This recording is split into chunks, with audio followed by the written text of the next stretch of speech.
बिहार में जितने भी नियोजित शिक्षक से विशेष शिक्षक बने हुए हैं उन सभी विशेष शिक्षकों को तहे दिल से नमस्कार।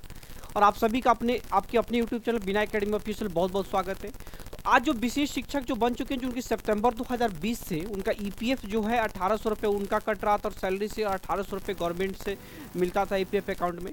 अब सबसे बड़ी बात है कि जो वो एनपीएस में कन्वर्ट हो चुके हैं, यानी आप विशेष शिक्षक बन चुके हैं, तो अब ईपीएफ की जितने भी बैलेंस है इस अमाउंट को विड्रॉल करा रहे हैं, उनकी निकासी करा रहे हैं। अब उसमें सबसे बड़ी कि उसमें 90% ऐसे टीचर्स हैं जिनकी पूरे के पूरे पैसा जो है डिपार्टमेंट जो है जमा नहीं किए, उनके सैलरी से ज़रूर काट लिया गया है लेकिन ईपीएफ अकाउंट में जमा नहीं किया गया है। तो आखिर वे लोग क्या करें? तो उसमें एक चीज़ आता है डेट ऑफ एग्जिट, यानी डेट ऑफ एग्जिट का मतलब है डेट ऑफ रिटायरमेंट डालने का। क्या डेट ऑफ एग्जिट डालने के बाद जो बाकी जो डिपार्टमेंट्स के द्वारा जो पैसा बकाया है क्या वो जमा होगा या ईपीएफ अकाउंट परमानेंटली क्लोज हो जाएगा, उसमें किसी प्रकार की जो है डिपॉजिट और विड्रॉल नहीं होगा। इन सभी बिंदुओं पे चर्चा करेंगे। डेट ऑफ एग्जिट एक्चुअल में है क्या, और डेट ऑफ एग्जिट के बाद प्रूफ के साथ दिखाएंगे कि डेट ऑफ एग्जिट के बाद पैसा जमा हुआ तो होता है कि नहीं होता है, निकासी होगी कि नहीं होगी। इन सभी बिंदुओं पे चर्चा करेंगे एकदम प्रूफ के साथ। और लाइन पे बने रहिएगा हमारे चैनल पे। और अब वीडियो अच्छी लगे तो चैनल को सब्सक्राइब करना नहीं भूलिएगा, क्योंकि आज की जो वीडियो है बहुत ही दमदार होने वाली ईपीएफ अकाउंट से रिलेटेड, डेट ऑफ एग्जिट से रिलेटेड। चलिए आगे देखते हैं। सबसे पहले ये चीज़ को देखते हैं कि जब भी आप यहाँ पे जाएंगे, चलिए इससे पहले हम 2-3 चीज़ें और भी समझा देते हैं। यहाँ पे देखिए, जब भी आप यहाँ पे इन चीज़ों को समझने की कोशिश करेंगे, जो आप देखिए इसमें 3 प्रकार के शेयर होता है।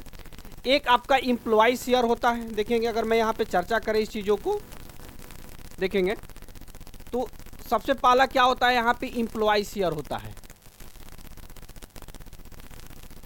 ठीक है। उसके बाद एम्प्लॉयर शेयर होता है, उसके बाद पेंशन कंट्रीब्यूशन यानी पेंशन अंशदान होता है। जो आपका 1800 रुपये आपके सैलरी से कटता है वो आकर के देखिए एम्प्लॉय शेयर में जमा होता है, यहाँ 1800 रुपये।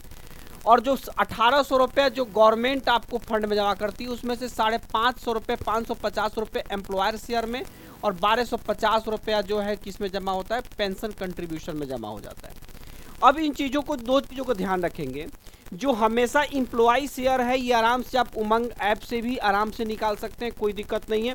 इसमें क्या होता है कि आपको चलिए फॉर्म 31 यहाँ पे सबमिट कर दीजिएगा, फिलअप कर दीजिएगा, आपका पैसा आ जाएगा, इसमें कहीं दिक्कत की बात नहीं है। अब मेन जो चीज़ है वो है एम्प्लॉयर शेयर और पेंशन कंट्रीब्यूशन, क्योंकि इसके लिए फॉर्म 19 और इसके लिए फॉर्म 10C सबमिट करना होता है। जब फॉर्म 19 और फॉर्म 10C कीजिएगा तो इसमें क्या होता है कि आपका 2 चीज़ आता है। एक आपका डेट ऑफ एग्जिट डालने का, ध्यान से समझेंगे, और एक आपका 15G फॉर्म आपको सबमिट करने का, ये 2 चीज़ आएगा, ठीक है। 15G फॉर्म और डेट ऑफ एग्जिट डालने का। और डेट ऑफ एग्जिट का मतलब होता है डेट ऑफ रिटायरमेंट। एक्चुअल समझने की कोशिश करेंगे कि, और ये मैं भी आपको बता दूं कि जब भी आप ये एम्प्लॉयर शेयर और पेंशन कंट्रीब्यूशन निकलवाएं तो हमेशा किसी न किसी ईपीएफ एक्सपर्ट से निकलवाएं, क्योंकि अगर ईपीएफ एक्सपर्ट से नहीं निकलवाते हैं तो जितनी भी आपकी राशि जमा होगी उसमें से जितनी आपकी मूलधन जमा है उसमें से भी 10% कम से कम कट के आएगा। लेकिन किसी ईपीएफ एक्सपर्ट से जमा कराएंगे तो आपको वो तो पूरा 100% आएगा। जैसे मान लीजिए आपका 1 लाख रुपये जमा है ना, अगर अपने से निकालते हैं तो 90,000 रुपये के आसपास में आएगा। लेकिन अगर आप किसी ईपीएफ एक्सपर्ट से निकालते हैं तो वही 1 लाख रुपये 1,05,000 या 1,10,000 रुपये बन के आएगा।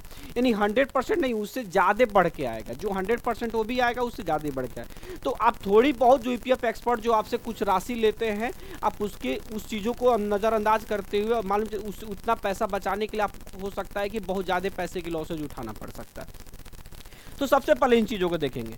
जैसे ही ये फॉर्म 31 डालेंगे तो एम्प्लॉय शेयर निकलेगा, और उसके बाद से जैसे ही हम लोग क्या करेंगे, एम्प्लॉय शेयर जब एम्प्लॉय शेयर निकलेगा तो उन चीज़ों को समझ करेंगे। जैसे ही हम लोग आगे की प्रक्रिया करेंगे पेंशन फंड निकालने के लिए और एम्प्लॉयर शेयर निकालने के लिए, तो यहाँ पे आपसे सबसे पहले मांगेगा डेट ऑफ एग्जिट डालने के लिए। देखिए, select date of exit EPF का, इसका मतलब होता है कि आप ईपीएफ में यानी नियोजन का लास्ट अंतिम तिथि क्या है। जैसे बहुत सारे विशेष शिक्षक 1 जनवरी 2025 को ज्वाइनिंग कर चुके हैं, तो उनकी ईपीएफ की लास्ट डेट होगी, डेट ऑफ एग्जिट होगी कब, 31 दिसंबर 2024 होगी।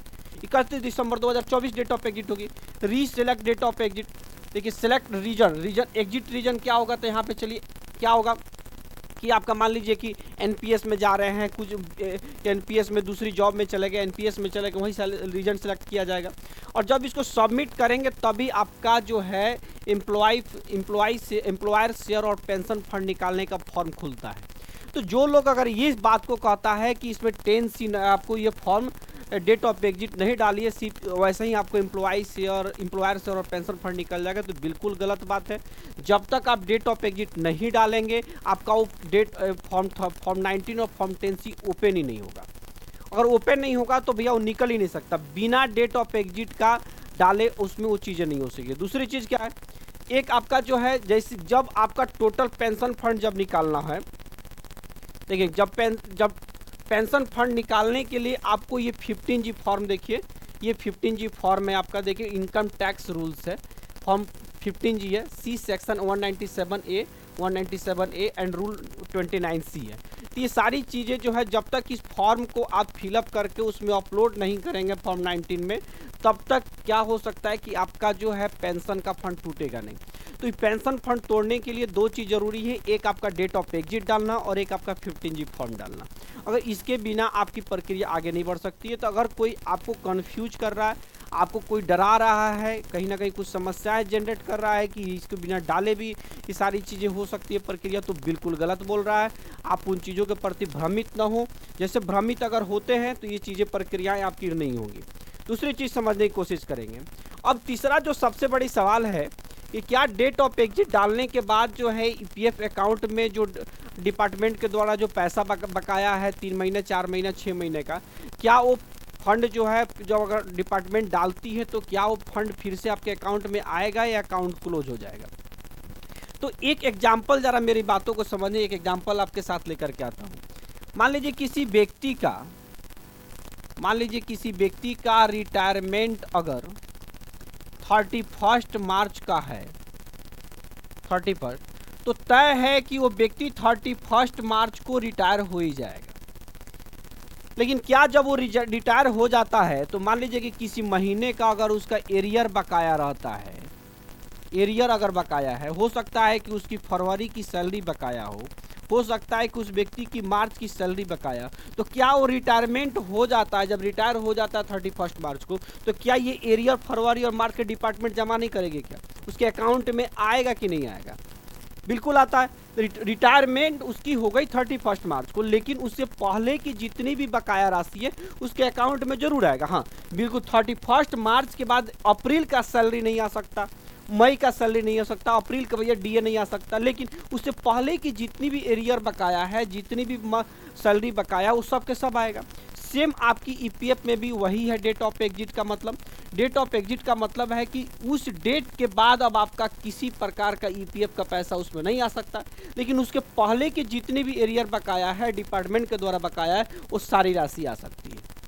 उसका पूछेंगे सर कि एग्जाम्पल क्या, चलिए हम एक एग्जाम्पल दिखाते हैं। यहाँ पे इन चीज़ों को अभी भूलेंगे तो यहाँ पे इन चीज़ों को समझने की कोशिश करेंगे। सबसे पहले देखिए ये जो चीज़ है, यहाँ पे इन चीज़ों को समझने की कोशिश करेंगे। देखिए ये आप यहाँ पे एक व्यक्ति हैं, इनका फंड ज़रा समझिए। देखिए ये आपका इनका एम्प्लॉय शेयर है, ये इनका एम्प्लॉयर शेयर है और ये इनका पेंशन फंड है।